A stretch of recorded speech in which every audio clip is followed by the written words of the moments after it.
What's up ulit mga coffee goalers? Dito naman tayo sa part 4, part 1 ng ating CSS course which will tackle font families and font weights. So ano na nga ba yung font families na property sa ating CSS? Also yung font weights na tinatawag. Let's start! So pag sinabing font family, yun yung group of related fonts with different styles such as bold, italic, etc.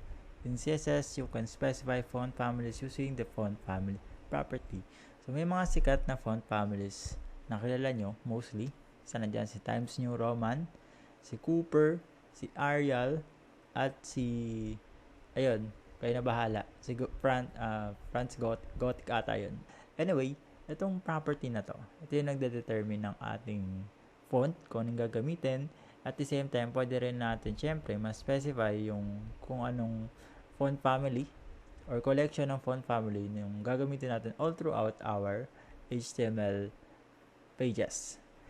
So, ano na nga ba yung mga categories ng ating font families? So, meron ako nilistang 5. Si serif, sans serif, monospace, cursive, and fantasy.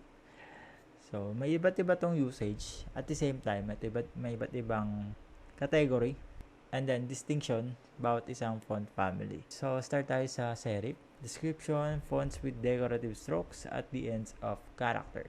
Example, Times New Roman, and so pagdating naman kay sans serif, fonts without decorative strokes offering a clean look. Ito pinaka-ideal pagdating sa web development. So, number 1 example dyan yung Arial na tinatawag, and then at the same time yung Helvetica. Itong dalawang to pinaka-ginagamit ko sa aking projects. Never akong gumamit ng ibang font family. Third one is monospace. Every character has the same width. Example is Courier New and Monaco.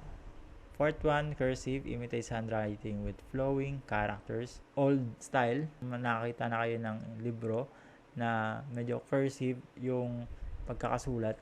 Most likely, common to sa Old English or England part na Europe. And then lastly, fantasy, decorative fonts used for stylistic purposes like papyrus and then impact. May iba't iba naman tong trip sa buhay pagdating sa font families. Pero kayo na kasing bahala kung ano yung target nyo gawin dun sa inyong project. Gusto nyo ba medyo aesthetics? Gusto nyo ba medyo cursive? Ano ba yung point ng inyong project all throughout kapag ginagawa nyo to? Okay? So, na-discuss na natin to. Let's take a look and create our example. Okay, so meron na ako dito existing file. Then, gawa na lang kayo ng sa inyo para cute. Then, kanya-kanya tayo ng example. Okay. Start tayo sa paggawa ng ating, let's say, sample text lang.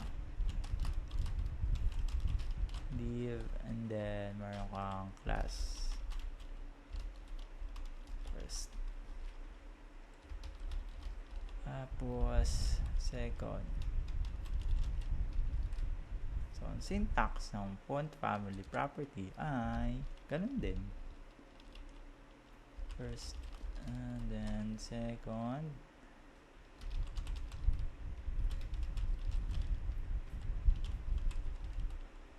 Ayan. Gamit kayo ng font family and then specify nyo lang yung gusto nyong font family based on our example. Fantasy.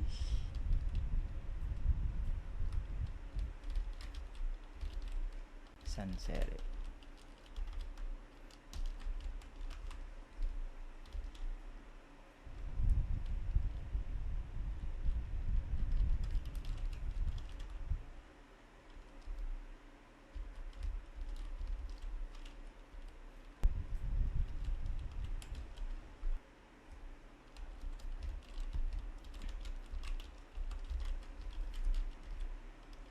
Ayan. So, kung papansin nyo, gumamit tayo ng dalawang div pero magkaibang font family. So, kung akong normal user at gagamit ako ng magkaibang font sa ating pages na gumagamit ng isang project lang or implemented sa isang project, medyo naligaw, no? Parang naligaw. Ano ba talaga yung tinutukoy dito? Ano ba talaga yung sinusundan kong font? Much better na practice. Gamit ka lang ng isa all throughout your project. Maximum 2, kabahala kung paano formatting ang gagawin mo Pero ganun yung ideal na thought kapag gagamit ka ng font family. Ang format ng syntax, font family ang una, and then yung font name yung sunod. Okay? So, let's move on. Font weights. Yung font weight naman, yung isang property na sa CSS na nagde-define ng thickness or kapal ng text or bawat text mo. And then, may iba't ibang ding way kung paano makapag-implement ng font weight. So, dito, merong keyword type na kumbaga word yung ginagamit mo. Ibig sabihin, pag gumamit ka ng word, pre-formatted yung gagamitin mong thickness. Ibig sabihin, hindi mo pwede makontrol kung gaano siya kakapal dahil parang preset na siya dahil nga by word yung ginagamit mo or by keywords. And then, pag numeric values naman, ito naman medyo narrowed down na kumbaga ikaw bahala kung gaano kakapal and then multiple siya ng 100. Ibig sabihin, pwede mo makontrol yung pagiging kapal ng text mo depende sa trip mo. Kung gaano siya kanipis, sobrang nipis ba niya, sobrang kapal, mas makapal, at pinakamakapal, which is yung 900. So, let's try. Gamitan na lang din natin to. So, sa first, gagamit tayo ng keyword theme. And then, sa second, gamit tayo ng numeric.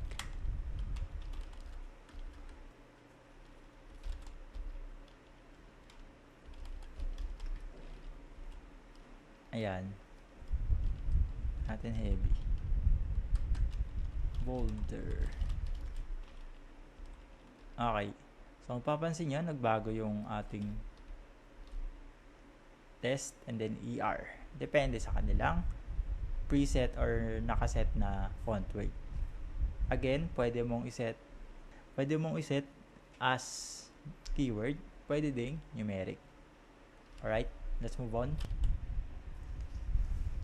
Pagdating naman dito sa variable fonts, pwede kang gumamit ng online fonts.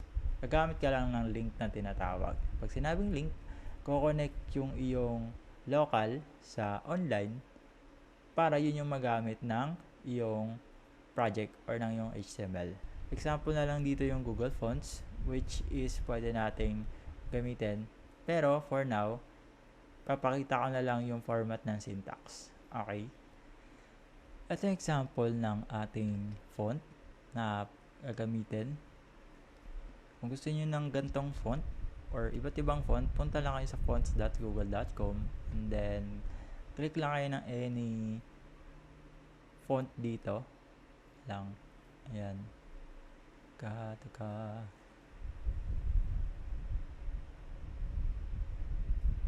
Ayan. Pili lang kayo ng font.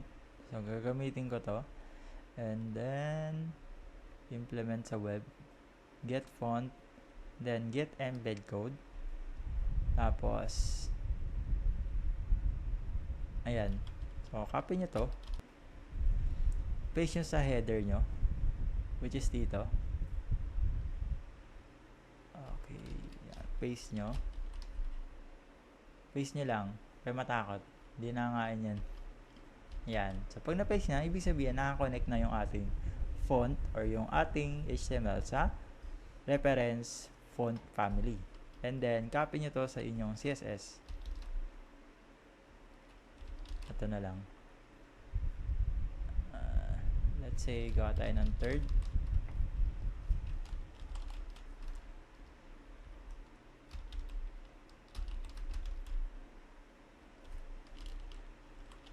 Bold.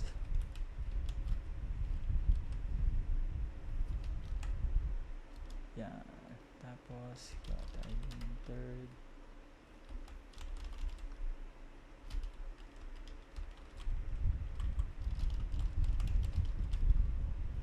Refresh. Yan. Kung papansin nyo, na-implement dito yung, ay mali. Loboto pala to. Dapat yung kanina. Anyway, ganun lang yung ating implementation pag gusto nating mag-online font family or magre-reference tayo online. Number 1, kailangan nyo ng link. sa inyong header. Number 2, implement nyo yung font family. Then number 3, gamitin nyo na. So, isang example yung Google Fonts as a reference sa inyong font family. And then, free lang naman siya. Pero, meron kasi mga paid doon. Kayo na bahala mag-explore. Let's move on. Okay, laging tatandaan, always provide fallback fonts for better compatibility. Use numeric values for finer control over font weight. Avoid using too many font families to maintain a consistent design. Load web fonts efficiently to prevent performance issues. O yung tinatawag na FOUT, flash of unstyled text. Pag sinabing fallback font, ibig sabihin, kapag hindi binabasa or nag-fail, let's say, ito, gumamit ka ng reference link para sa iyong font family. Pag di gumagana yung iyong font family, pwede ka mag-provide ng backup or alternative font family or font face na tinatawag. So, dito, once na hindi daw available yung Roboto, papalit yung serif. So, dito, once na hindi available yung Roboto, pwede tayo mag-provide ng fallback font face or font family sa ating CSS. Okay, paano yun? Type nyo lang dito, Arial. Ayan. So, dito, pag nirefresh natin to, hindi siya gagana dahil nga gumagana naman yung Roboto. Pero pag dinilit natin tong link, ayan, yung papansin nyo, nagbago ng konti yung style ng ating font. So, ganun lang makapag-implement ng fallback value. And then another thing, sabi sa example or sa ating slide, use numeric values for finer control over font weight. Ibig sabihin, kung gusto mong ikaw yung may control and then much manipulation yung pwede mong magawa sa iyong text pagdating sa font weight, gamit ka ng numeric values. 100, 200, 300, so on and so forth. Then, ito yung sinasabi ko, avoid using too many font families to maintain a consistent design. Lalo na kapag strict yung client pagdating sa tinitignan niyang pages. So, yun lang for this topic. Let's move on to our next lesson.